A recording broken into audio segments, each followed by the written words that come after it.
प्रश्न क्रमांक 6 नंबरचा आहे, स्टार्ट करून घेऊया। न्यू आयटम्स ऑप्शनवर क्लिक करा, त्यानंतर कॉन्टॅक्ट ऑप्शनवर क्लिक करा। येथे फुल नेम घालायचा आहे।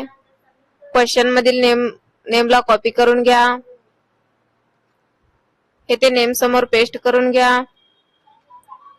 त्यानंतर कंपनी नेम टाकायचा आहे। क्वेश्चन मधील कंपनी नेम कॉपी करून घ्या,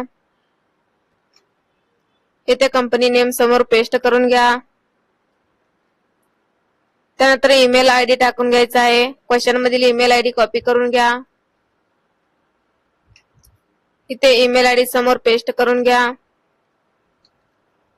त्यानंतर वेब पेज ऍड्रेस टाकून घ्यायचा आहे,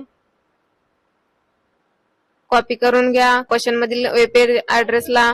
त्यानंतर येथे वेब पेज ऍड्रेस समोर पेस्ट करून घ्या। त्यानंतर सेव्ह अँड क्लोज ऑप्शनवर क्लिक करून घ्या। उत्तर सबमिट करून पाहूया, उत्तर बरोबर येईल।